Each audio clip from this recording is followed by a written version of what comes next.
संत सोपान काका सहकारी बँकेच्या वतीनं आयोजित करण्यात आलेल्या संत सोपान काका सुंदर माझी शाळा अभियान स्वच्छ व सुंदर शाळा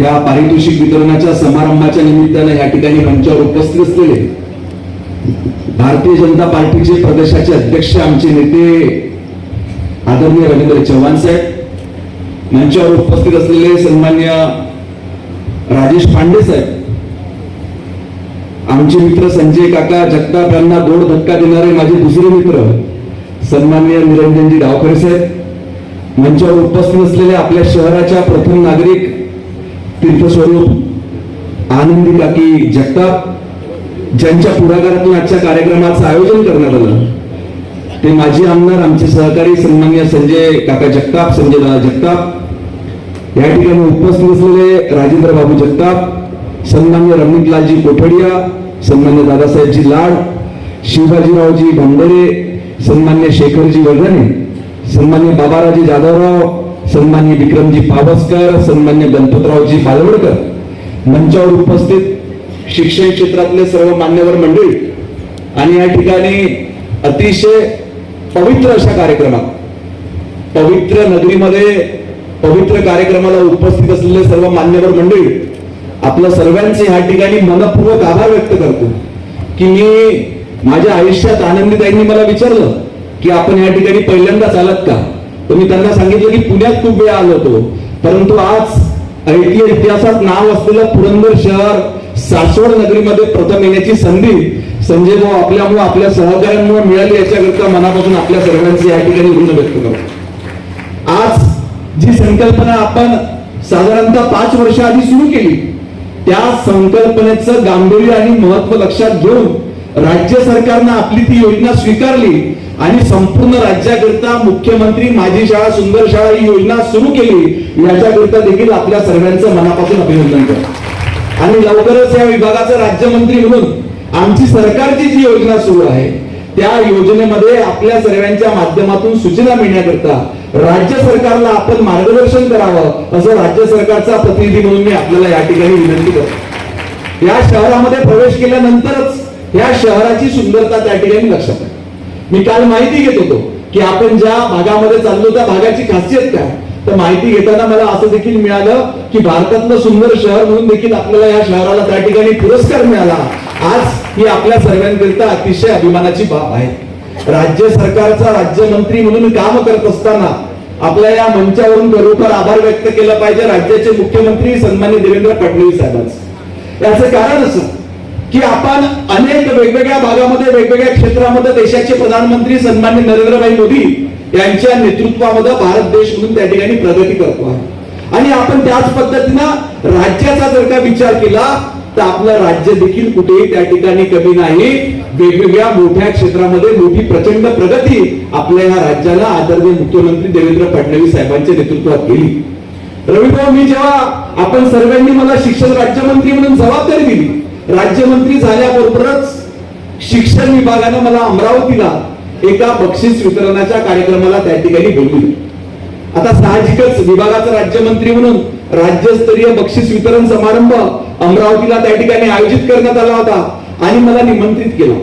कार्यक्रम होता बाल विज्ञान स्पर्धा, राज्यस्तरीय जी बाल विज्ञान स्पर्धा आपली दरवर्षी होते त्या बक्षीस वितरणाच्या समारंभाकरिता मला त्या ठिकाणी निमंत्रित करण्यात आलं आणि संपूर्ण राज्यातले आपले बालवैज्ञानिक जे आपले वेगवेगळे प्रयोग घेऊन त्या ठिकाणी सहभागी झाले होते त्यांना बक्षीस वितरण त्या ठिकाणी सुरू होतं। आमच्या अमरावती म्हणजे विदर्भामध्ये त्या ठिकाणी कोणी कोल्हापूर, कोणी पुणे, नंदुरबार, सिंधुदुर्ग इतक्या दुरून देखील त्या ठिकाणी संपूर्ण राज्यातले विद्यार्थी आले होते। साहजिकच पारितोषिक वितरण समारंभ सुरू असताना मी आमच्या विभागाला विचारलं की आपण कितीचं बक्षीस या विद्यार्थ्यांना त्या ठिकाणी देतो, जे राज्यस्तरावर त्या ठिकाणी पारितोषिक आपण या ठिकाणी देतोय। आमच्या विभागाने सांगितलं की साहेब आपण यांना 5,000 रुपयाचं पारितोषिक त्या ठिकाणी देतो। अरे, जे विद्यार्थी राज्यस्तरावर बालवैज्ञानिक म्हणून त्या ठिकाणी नाव घेतात आणि राज्य शासन आपण त्यांना 5,000 रुपयाचं बक्षीस देतो, त्याच्यासोबत त्याचे शिक्षक त्या ठिकाणी उपस्थित राहतात, त्याच्या प्रयोगाचं काही साहित्य त्या ठिकाणी आणत असतो, अनेक वेळेस त्या विद्यार्थ्यासोबत त्याचे पालक देखील त्या ठिकाणी येतात आणि त्याच मंचावरून रविवारी घोषणा केली की येणाऱ्या वर्षापासून 1,00,000 रुपये बक्षीस त्या ठिकाणी बालवैज्ञानिकांना काढायचं. साधारणतः 60 ते 70 विद्यार्थी आपण त्या ठिकाणी निवड करत असतो आणि हे 60 ते 70 विद्यार्थी भविष्यात जाऊन ह्या राज्याचे, ह्या देशाचे वैज्ञानिक म्हणून आपली क्षमता त्या ठिकाणी सिद्ध करणार आहेत. ह्या 60 ते 70 विद्यार्थ्यांना जर का 1,00,000 रुपये आपण बक्षीस दिलं तर शासनावर बोजा कितीचा पडणार आहे? हार्डली 60 ते 70 लक्ष रुपयाचा. मी त्या ठिकाणी घोषणा करून टाकली, कारण मी नवीन होतो, जोमात होतो, जोशात होतो, माझ्याकडून घोषणा झाली.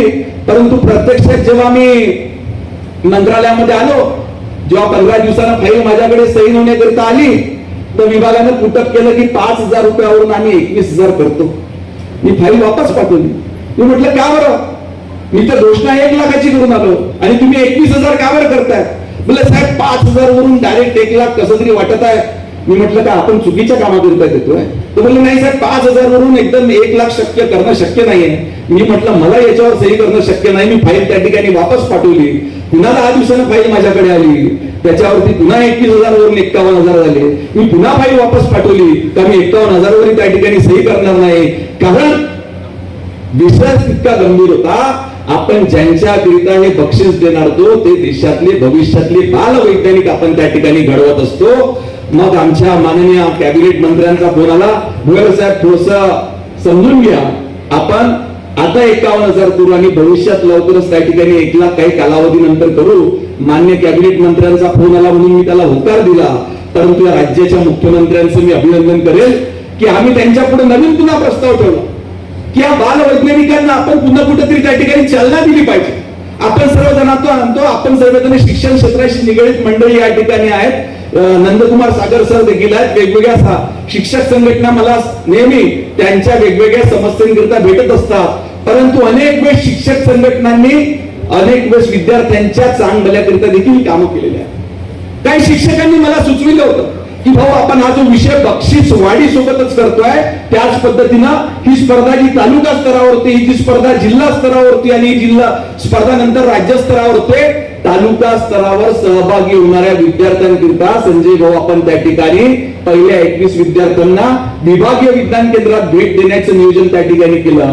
जिल्हा स्तरावर प्रथम 51 येणाऱ्या विद्यार्थ्यांना इस्रो सायन्स सेंटरला भेट देण्याचा शासन निर्णय आपण त्या ठिकाणी काढला आणि राज्यातले जे टॉपचे 51 विद्यार्थी राहतील त्यांना नासा अमेरिका या केंद्राला भेट देण्याकरिता माननीय मुख्यमंत्री महोदयांना विनंती केली आणि माननीय मुख्यमंत्री महोदयांचं अभिनंदन आणि आभार याच्याकरिता व्यक्त केलं पाहिजे की जेव्हा अर्थसंकल्पात त्यांनी भाषण दिलं, त्यांनी स्वतः अर्थसंकल्पामध्ये याचा उल्लेख केला आणि आज त्या ठिकाणी राज्यातल्या प्रत्येक तालुक्यातले 21 विद्यार्थी बालवैज्ञानिक हे त्या ठिकाणच्या विभागीय विज्ञान केंद्राला भेट देणार आहेत. प्रत्येक जिल्ह्यातले 51 विद्यार्थी हे इस्रो सायन्स सेंटरला त्या ठिकाणी भेट देणार आहेत आणि येणाऱ्या वर्षी पहिल्यांदाच राज्यातले 51 विद्यार्थी नासा अमेरिकेला ह्या विज्ञान केंद्राला त्या ठिकाणी भेट देणार आहेत. अशा पद्धतीचे अनेक ऐतिहासिक निर्णय घेण्याकरिता मदत करणारा मुख्यमंत्री या राज्याला त्या ठिकाणी मिळालेला आहे. मुख्यमंत्री डिजिटल शिक्षा अभियान त्या ठिकाणी असो किंवा